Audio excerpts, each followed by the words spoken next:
I said while we're doing this that we should be looking out for something happening algebraically, but also geometrically. Let's think about this first one. Let's keep thinking about this idea of kind of opposite operations, right? If I was thinking about this, what would be the opposite of taking something multiplied by 3 and then subtracting 8? What would be the opposite of that? So you're saying, all right, rather than looking at some values, let's just say, I know now that I need to undo the first thing or the last thing that I did here.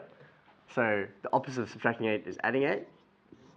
And then I multiplied by 3 there, so I need to divide by 3 to finish it off. And you can check these values, they work out, right?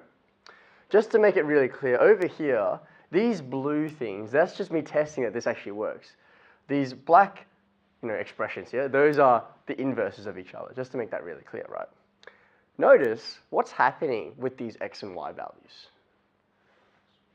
They're swapping, right? And that's really important because the idea is this. X is always like what you're putting in, and y is always what you're getting out. So you put in 2, you get out 8. Now in the inverse, you're putting in x. You're putting in x as 8, and you're getting y as 2. So what's happening with these x and y values, they're swapping. What's happening here? These x and y values, they're swapping. If you did it here, you get the same thing. These x and y values are swapping. That's actually what's happening algebraically. The x and y values are swapping. And so, when you want to find the inverse of a function now, okay, rather than having to think about like untying these operations and all the opposite things, there's actually, I think, an easier way of thinking about it. What's happening? The x and y values, they're swapping. So, if you literally take your expression and you swap the x and y values, like their positions, so the only thing I've changed is where x and y are, right? You've actually created the inverse of a function. That's it. You don't have to think about, all these opposites. But this probably isn't what you guys got. Why? What is yours might look a bit different. Good. Okay. So when you swap the x and y values, or the variables here, the other thing you do have to do though is you have to make y the subject. Okay. So let's do that here, right? Subtract 3 from both sides. And then what do we do next? We do opposite operations. Take the cube root of y. Is that what you guys got here? Yeah? Do you think that's an easy way of doing it? Right? Yeah. Same thing over here. We can do the exact same thing. We'll swap the x and y values. If I swap them around, what do I get?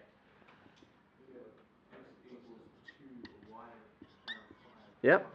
Cool. And then same idea, right? This is technically the inverse of that function, but we have to, again, make y the subject. So subtract 7 from both sides, and then divide both sides by 2. What's the last step? Take the 5th root, right? And did you guys get something that looks like this? Yes. Awesome. This method is good because it's, I guess, simple in a sense, right? Like all you have to think about is swapping the x and y values. It does still kind of encounter problems though when you get to something like this. Okay, this one over here. What's different about this one?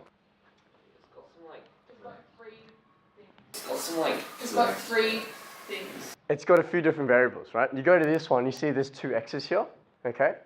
That makes it very tricky when you're trying to do this method of just taking, what's the opposite of that, right? Because when you introduce the variable again, right, you're going to encounter problems. That's why this idea of swapping x and y values, right, it makes these ones a bit simpler, but it also makes these ones actually much more feasible to do. So we can always start off by doing that. If you're ever asked to find the inverse, notice how I've said inverse relation, by the way, that's really important that I write that, because when you're creating these inverses, you might not always end up with a function. So we say the inverse, when you find the inverse relation. When I'm finding these, I can always start by swapping the x and y values, okay? So to find the inverse, we swap the x and y values. Let's swap it. All right. But then what did I say we have to do after we swap the values? We have to... Okay, but what's the problem with making y the subject here? Again, we have the same problem. There's 2 variables. So, what do we want to factorize? Can we factorize this? PSF. Because, we can use the... What are we going to do, guys? That's done. I mean, technically that is, like, why is it inverse? Why is it not right? Again, like I said, right? If you want to find the inverse of a function, this is technically the inverse, okay? You've actually found it. Simply by swapping the x and y values, right? But by convention, and if they ever ask you to do that, you need to leave it as y as a subject, okay? You need to leave it as y as a subject. So, any suggestions? You said factorize. Can we find something that multiplies to 7 adds to 4? No, because the only factors of 7. Oh, so you want to use the quadratic formula. And then, yeah, the annoying thing with the quadratic formula to factorize this is you can find the roots of this, but then it's going to be quite messy, right? Yeah. There is a nicer way of doing it. You've learned other methods of factorizing. Yes, we have. You've used the quadratic formula. You've also used PSF, yeah? You've used quadratic formula, used PSF. There's actually one more. Yeah. Yes! Oh, we got it. Yes. Wait, that was it? Yeah, we're completing the square. Why?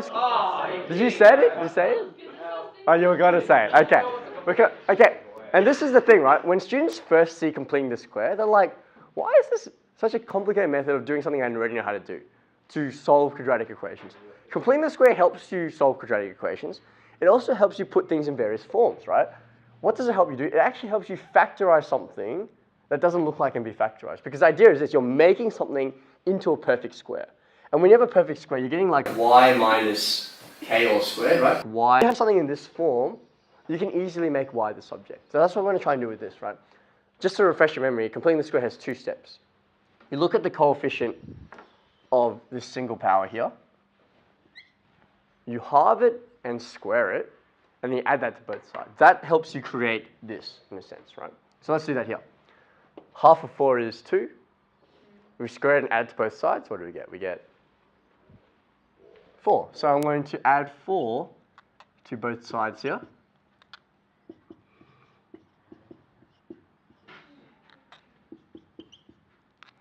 Now notice I haven't changed anything else. So the reason why is I find that doing it this way makes it a little bit easier because now you can factorize this part very easily. All right, what's that going to be? Yeah? What was it? You don't like the minus 7 here?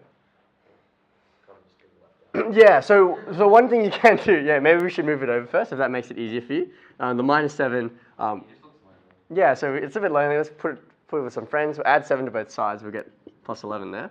But then this part we can factorize easily, right? What's that going to be? Now we can use PSF because that's what completing the square does, right?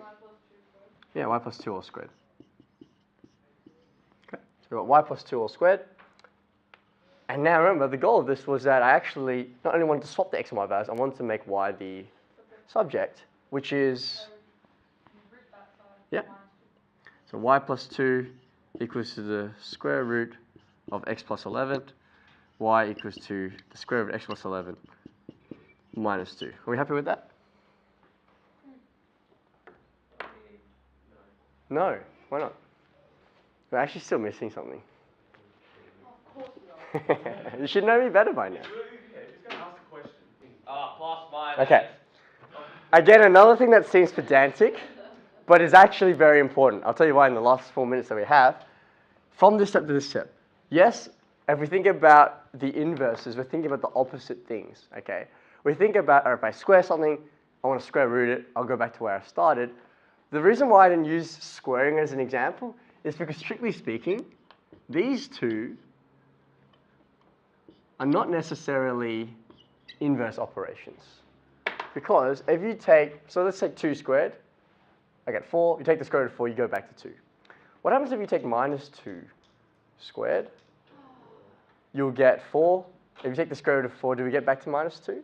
No, we actually need to have this plus or minus case, a positive and negative case, in order to make this actually true. And so, the reason why I say finding inverse relations is because I was thinking that there's 2 applications, or 2 things we're really looking for here. We're looking for an algebraic kind of thing that's happening, which we found. We're also looking for a geometric one. So let's graph these 2. Let's see. I should have left that one up there, actually, like x cubed. I'll open a new tab so I can keep them up there. And we'll continue this next lesson. But, so what was the first one? Y equals to 4x, can you read it out for me? X squared plus 4x minus 7. Okay, that's our parabola. That's, all well and good. What was the new one that we created? Oh, I don't know how I have to do it separately. That's all right. Isn't there a plus minus symbol? I don't know what it is. It's in the calculator. Is it? Special bit. All right, I'll just graph them separately. Oh my. Oh my god. Oh man. I know what's gonna happen now. So we've got two graphs now of this. We've got this one, and we've got this one. Not necessarily so obvious what's happening, but there is a relationship there. There is a relationship there. Next lesson, we're going to look at what's actually going on there. So two things that are happening. Next lesson, we'll look at what exactly is happening. Okay, two things that are happening. We'll look at what's happening.